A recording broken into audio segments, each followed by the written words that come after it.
इतने दिन से आप सब देख ही रहे हो कि हम सोशल मीडिया पर आवाज़ उठा रहे हैं कि पेपर लीक के कारण जिन नीट के बच्चों ने सुसाइड की और जो लाखों स्टूडेंट्स की मेहनत बर्बाद हुई है, उसके लिए तो धर्मेंद्र प्रधान को रिज़ाइन करना ही चाहिए। ऐसे 1 करोड़ से ज़्यादा स्टूडेंट्स हैं जिनकी ज़िंदगी के साथ मजाक किया गया है सिस्टम द्वारा। दोस्तों, क्या देश के शिक्षा मंत्री धर्मेंद्र प्रधान को अब अपने पद से इस्तीफा देना पड़ेगा?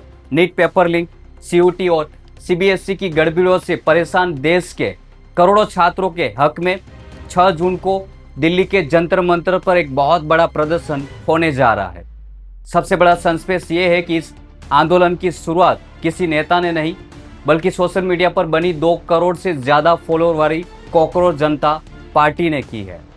अमेरिका में पढ़ रहा इस पेज का फाउंडर अभिजीत दीपक के सीधे दिल्ली आ रहा है, वैसा उन्होंने ऐलान किया है। लेकिन सबसे बड़ा सवाल यह है कि क्या प्रशासन उसे जंतर मंतर पर कदम रखने देगा या फिर दिल्ली एयरपोर्ट पर लैंड करते ही उसे गिरफ्तार कर लिया जाएगा। आज इसी बड़े मुद्दे पर सीधी बात करेंगे। वीडियो में आगे बढ़ने से पहले अभी तक आपने हमारी चैनल को सब्सक्राइब नहीं किया है तो तुरंत कर लीजिए, क्योंकि इस चैनल पर आपको निष्पक्ष और सही जानकारी प्रोवाइड की जाती है।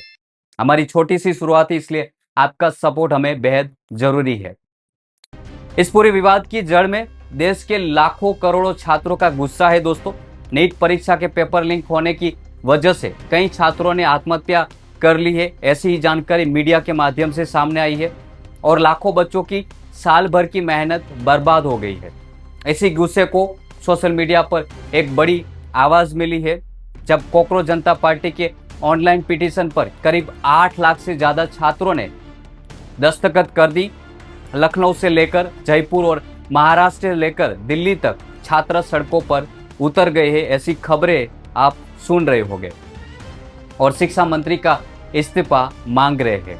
छात्रों का कहना है कि जब 1 करोड़ से ज्यादा युवाओं के भविष्य के साथ खिलवाड़ हुआ है तो सिस्टम में किसी को तो इसकी जिम्मेदारी लेनी होगी। लेकिन कहानी में असली ट्विस्ट तब आया जब सरकार ने इस सोशल मीडिया पेज यानी सीजेपी एक्स अकाउंट को राष्ट्रीय सुरक्षा के लिए खतरा बताते हुए सस्पेंड कर दिया। ये मामला अब दिल्ली हाईकोर्ट तक पहुंच चुका है, जहां कोर्ट ने तुरंत अकाउंट बहाल करने से मना करते हुए सरकार से 4 हफ्ते का जवाब मांगा है। अब जब ये कानूनी लड़ाई चल रही है, ठीक उसी बीच अभिषेक दीपक ने सीधे भारत आकर जमीन पर उतरने का फैसला कर लिया है। आज नीट के 22 लाख स्टूडेंट्स, सीबीएसई के 17 लाख स्टूडेंट्स, सीयूईटी के 16 लाख स्टूडेंट्स और एसएससी जीडी के 40 लाख स्टूडेंट्स, ऐसे 1 करोड़ से ज़्यादा स्टूडेंट्स हैं जिनकी ज़िंदगी के साथ मजाक किया गया है सिस्टम द्वारा। इसकी वजह से स्टूडेंट्स बहुत ही ज़्यादा एंशियस और परेशान है अपने फ्यूचर को लेकर। किसी को तो इसकी जिम्मेदारी लेनी होगी। इतने बड़े ब्लंडर के बाद भी अगर एजुकेशन मिनिस्टर रिज़ाइन नहीं करते तो इसका मतलब इस देश में अकाउंटेबिलिटी नाम की कोई चीज़ बची ही नहीं है। ऐसा लगता है कि सिस्टम जितनी चाहे उतनी गलतियां कर सकता है और उसके लिए कोई कॉन्सिक्वेंसेस है ही नहीं। सारे कॉन्सिक्वेंसेस स्टूडेंट्स के लिए है। ऐसा कब तक चलेगा? इसलिए अब वक्त आ चुका है, हम सबको साथ आना होगा और भारत के संविधान के रास्ते पर चलते हुए पीसफुली अपनी आवाज़ उठाकर धर्मेंद्र प्रधान के रेजिग्नेशन की डिमांड करनी होगी। अगर हम सब साथ मिलकर आवाज़ उठाएंगे तो ज़रूर इनको हमारी बात माननी होगी। मैंने डिसाइड किया है, मैं 6 जून सैटरडे सुबह दिल्ली आऊँगा। आप सब मुझे एयरपोर्ट पर मिलिए। हम सब मिलकर पार्लियामेंट स्ट्रीट पुलिस स्टेशन जाएंगे और वहाँ पर जंतर मंतर पर एक पीसफुल प्रोटेस्ट करने के लिए परमिशन मांगेंगे। एक स्वतंत्र पत्रकार के तौर पर जब हम इस स्थिति को देखते हैं तो सबसे बड़ा संस्पेश ये है कि क्या यह सोशल मीडिया का डिजिटल गुस्सा सच में जमीन पर कोई बड़ा बदलाव ला पाएगा? ये सबसे बड़ा सवाल उठ रहा है। दोस्तों, वीडियो को अंत तक जरूर बने रहिए, क्योंकि ये बहुत बड़ी अपडेट सामने आ रही है जो हम आपके सामने रखने जा रहे हैं। अब थोड़ा इस आंदोलन के पीछे के चेहरे को जान लेते हैं। दोस्तों, आखिर ये अभिजीत दीपक के कौन है? सोशल मीडिया पर एक्टिव रहने वाले लोगों को शायद पता होगा कि अभिजीत कोई नया नाम नहीं है। यह मूल रूप से महाराष्ट्र के संभाजी नगर का रहने वाला एक युवान है जो एक दलित समुदाय से आता है, यानी कि एक दलित युवक है। उसने पुणे से पत्रकारिता की पढ़ाई की और साल 2020 से लेकर 2022 तक दिल्ली में अरविंद केजरीवाल की आम आदमी पार्टी के लिए सोशल मीडिया स्ट्रेटेजिस्ट के तौर पर काम किया। साल 2020 के दिल्ली चुनाव में जो आप मज़ेदार और वायरल मीम्स देखते थे, उन्हें बनाने में अभिजीत का बहुत बड़ा हाथ था। इसके बाद उसे स्कॉलरशिप मिली और वह अमेरिका की बॉस्टन यूनिवर्सिटी के पब्लिक रिलेशंस में मास्टर करने चला गया।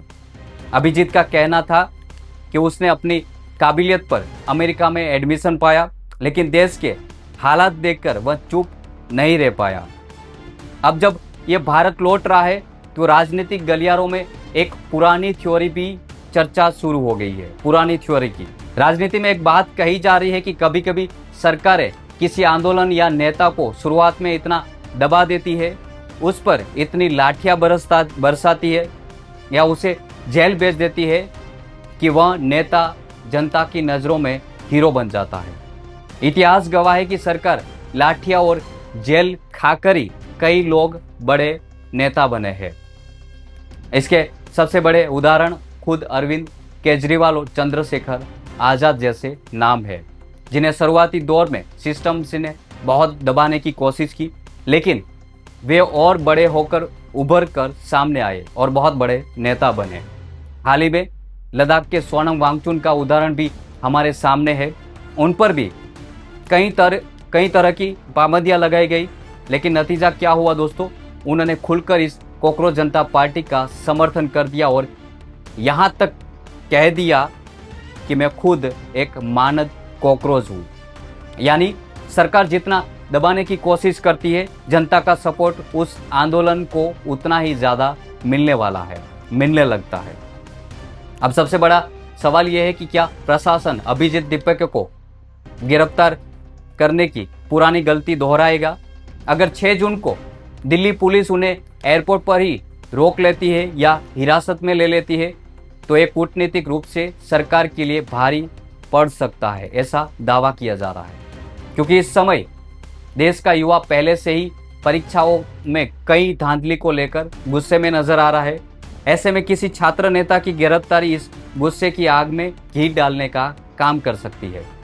अब 6 जून को होने वाले इस प्रदर्शन के सामने कई बड़े सवाल खड़े होते हैं। पहला सवाल यह है कि क्या इस जनरेशन का सोशल मीडिया आंदोलन वाकई जमीन पर कोई बड़ा राजनीतिक बदलाव ला पाएगा? दूसरा सवाल यह है कि क्या सरकार युवाओं के इस बढ़ते आक्रोश को देखते हुए शिक्षा मंत्री धर्मेंद्र प्रधान से इस्तीफा लेंगी, या फिर इस आंदोलन को भी पिछले कई आंदोलनों की तरह जंतर मंतर पहुंचने से पहले ही दबा दिया जाएगा? इस समय देश के करोड़ों छात्रों और उनके अभिभावकों की नज़रें 6 जून की तारीख पर टिकी हुई है। यह लड़ाई अब सिर्फ एक सोशल मीडिया पेज या एक छात्र नेता की नहीं रही है दोस्तों, बल्कि यह देश के पूरे एजुकेशन सिस्टम की ईमानदारी और जवाबदेही की लड़ाई बन चुकी है।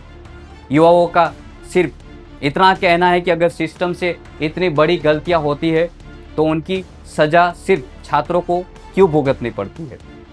इस पूरे विवाद 6 जून के इस प्रदर्शन और शिक्षा मंत्री के इस्तीफे की मांग को लेकर आपकी क्या राय है?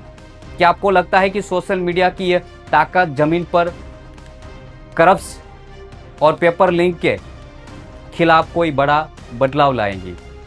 अपनी राय नीचे हमें कमेंट बॉक्स में लिखकर जरूर बताएं और इस वीडियो को ज़्यादा से ज़्यादा शेयर करना ना भूलें। और अभी तक आपने चैनल को सब्सक्राइब नहीं किया है तो चैनल को तुरंत सब्सक्राइब कर लीजिए ताकि आपको ऐसी जानकारी मिलती रहे। जय हिंद।